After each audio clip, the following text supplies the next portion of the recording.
야, 현대차랑 기아에 이어서 이제 제네시스까지 덮쳐버릴 줄은 몰랐는데요. 너무 안 팔려서 눈물을 머금고 단종을 하는 거랑 다름없는데 이게 어떻게 보면 당연하기도 하고 어떻게 보면 좀 이상하기도 합니다. 왜냐면 벤츠랑 BM하고는 전혀 다른 방향이라 이게 진짜 맞는 건가 싶기도 하거든요. GV80이 페이스리프트 될 예정이잖아요. 그런데 최근에 이런 소식이 나왔습니다. 전기차한테도 밀리더니 디젤 모델이 결국 단종될 거라는 얘기가 나온 건데 좀 의문인 게 있습니다. 4기통 디젤이 아니라 6기통 디젤이기도 하고 벤츠랑 BM은 오히려 디젤 모델 판매량이 꽤 잘 나오고 있다는데 대체 왜 오늘은 GV80 디젤 모델이 단종되는 이유, 그리고 다른 브랜드들은 디젤 모델을 유지하겠다고 선언한 이유까지 쉽고 빠르게 정리해드리겠습니다.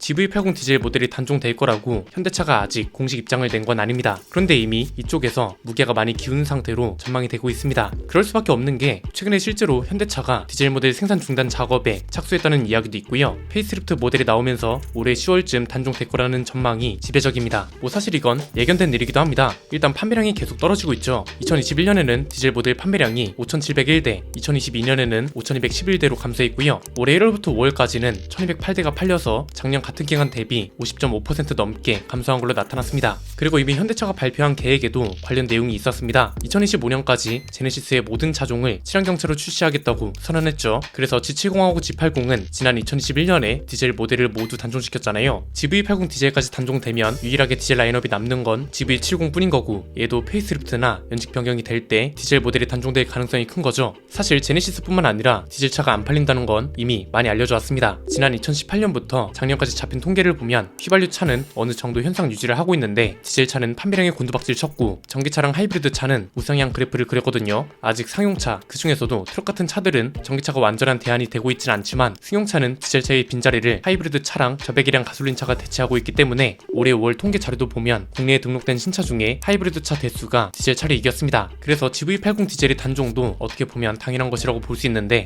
약간 의문인 게 하나 있긴 합니다. 왜냐면 벤츠랑 BM은 오히려 디젤 모델을 유지한다고 하고 있거든요. 실제로 차이가 나는 내용들을 살펴보면 이렇습니다. 첫 번째는 국내 브랜드들은 대부분 디젤을 단종하는 쪽으로 방향을 잡았다는 겁니다. 더 정확하게 말하면 대중 브랜드 위주로 이런 계획이 자리 잡고 있습니다. 브랜드별로 볼까요? 죄다 의심의 여지 없이 디젤차를 싹 다 단종시키겠다고 밝혔는데요. 현대차는 2018년쯤부터 디젤 세단을 단종시켜왔고 지금은 새로 나오는 차들, 세대 교체나 페이스리프트 모델들의 디젤 라인업을 단종시키고 있습니다. 대표적인 게 산타페죠. 한때 디젤 모델이 가장 많이 팔리던 차인데 이제는 판매량도 안 나오고 풀체인지 때 완전 단종이 될 예정입니다. 소렌토는 아직 디젤 모델이 단종되는 걸로 결정됐다는 소식이 없긴 한데 판매량 비중만 봐도 이미 하이브리드가 너무 잘 팔려서 단종될 가능성이 높은 상황입니다. 그리고 디젤하면 떠오르던 쌍용차 KG 모빌리티도 디젤 모델들을 과감하게 없애고 있습니다. 신차인 토레스는 가솔린 모델만 출시했고 올해 하반기에는 순수 전기 모델도 출시될 예정입니다. 그리고 내년에 출시될 토레스 픽업 트럭은 전기 모델만 나올 가능성이 지금까지는 높다고 하고 KR10도 토레스처럼 순수 전기 모델하고 가솔린 터보 모델만 나옵니다. 렉스턴하고 렉선 스포츠만 디젤 모델을 유지 중인데 얘네들도 세대 교체가 되면서 전기차로 전환될 겁니다. 일단 중형급 이하는 저공해 가솔린 터보 엔진으로 대체가 될 건데 렉선급은 어떻게 될지 아직은 잘 모르겠습니다. 디젤 모델이 없어지는 대신 고배기량 가솔린 모델이 나올 건지 전기 모델만 나올 건지 저배기량 터보 가솔린 엔진이 대체할지 모르겠는데 F백 디자인 콘셉트만 봐선 전기차만 나올 가능성이 높지 않을까요? 한국 GM 쉐보레도 세단하고 SUV의 디젤 모델 생산을 중단하기로 했습니다. 그래서 쉐보레도 지금 저배기량 가솔린 모델하고 순수 전기 모델을 위주로 신차가 나오고 있죠. 한국 시장에서만큼은 KG 모빌리티랑 비슷한 구석이 많아지고 있는 것 같네요. 르노코리아도 마찬가지입니다. 일단 국내에서는 QM6 4륜구동 모델하고 마스터만 디젤 모델을 유지하고 있고요. 이후에 나오는 세대 교체 모델들은 디젤차 생산 계획이 없습니다. 이미 르노 본사가 방향을 확고하게 잡았잖아요. 얘네는 가솔린과 전기차가 아니라 뭐다? 하이브리드와 전기차로 가고 있습니다. 그래서 최근에 중국 지리차랑 새로운 합작 법인을 설립하기도 했고요. 그냥 쭉 계획만 짚어봐도 대중 브랜드들은 확실하게 디젤 차들을 단종시키고 있습니다. 상용차는 아직 방향이 정해져야 하는 단계지만 적어도 승용 모델들은 디젤 단종이 확실한 상황이란 거죠. 두 번째는 여기서 좀 재밌는 게 해외 해외 프리미엄 브랜드들은 디젤 모델을 유지한다는 겁니다. 사실 제네시스가 디젤 모델을 단종시킨다는 것도 이걸 보면 살짝 이해가 안 될 수도 있습니다. 왜냐면 앞에서 살펴보신 것처럼 디젤 모델을 확실하게 단종하겠다고 선언한 건 대부분 대중 브랜드입니다.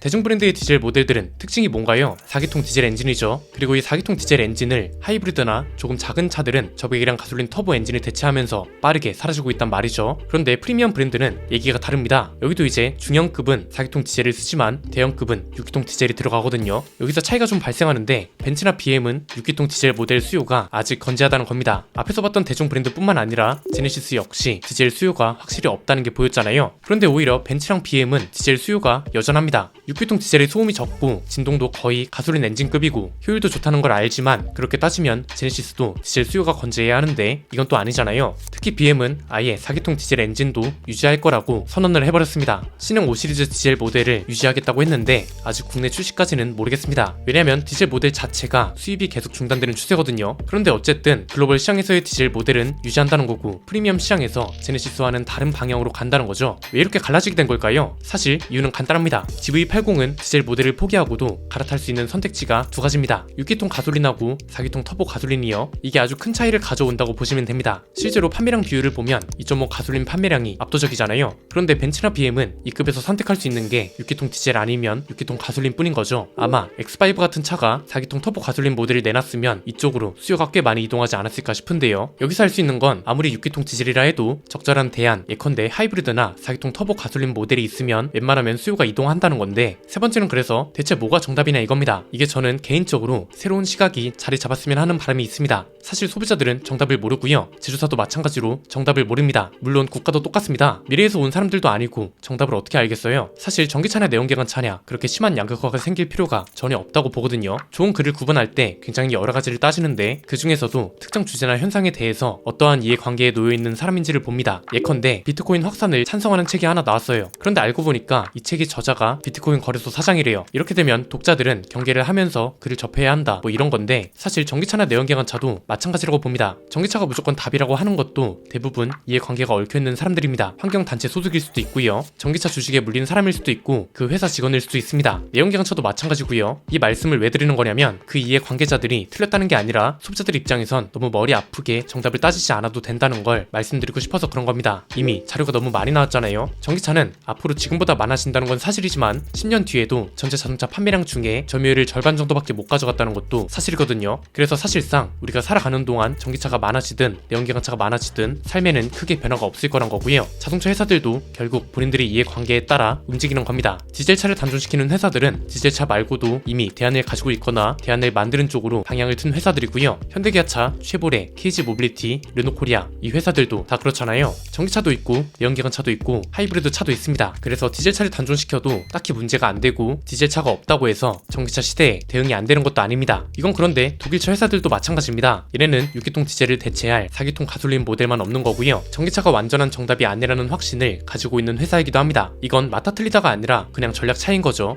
벤츠랑 BM도 전기차를 만들고 있고 판매량도 꽤 잘 나오고 있습니다. 대신 내연기관차를 비교적 오래 확실하게 유지하려 하는 이유는 아까 봤던 점유율 전망처럼 전기차가 완전하게 시장을 장악하는 건 불가능하고 가솔린과 디젤처럼 연료 종류로 분류되는 또 다른 종류의 자동차 이 정도로만 성장할 거라고 보는 거라서 아예 범용 플랫폼을 위주로 개발하겠다고 하는 겁니다. 전기차 전용, 내연기관차 전용 이게 아니라 아예 둘 다 수용할 수 있는 플랫폼을 만들고 가솔린하고 디젤 엔진도 새롭게 개발해서 내연기관 엔진을 최대한 유지하고 나중에 미래에 도달했을 때 그 당시 상황에 따라서 둘 다 유지하든지 내연기관차만 유지하든지 전기차만 유지하든지 하겠다는 겁니다. 정답이 뭔지 모르고 어차피 우리는 기술력도 다 있으니 모든 차를 만들자 이런 거죠. 국내 브랜드와 차이가 있다면 디젤 모델을 유지한다는 점에서만 차이가 있는 겁니다. 그래서 뭐 저 또한 전기차랑 이해관계가 전혀 없기 때문에 그냥 궁금합니다. 과연 10년 20년 뒤에 웃는 회사는 어디일까요? 일단 모든 걸 가지고 있는 회사가 가장 유리하지 않을까요? 어차피 환경 규제를 맞추기 위해서는 일정 비율 이상 친환경차를 팔아야 한다는 조건이 전 세계적으로 확산되고 있고 이 또한 무시할 수가 없어서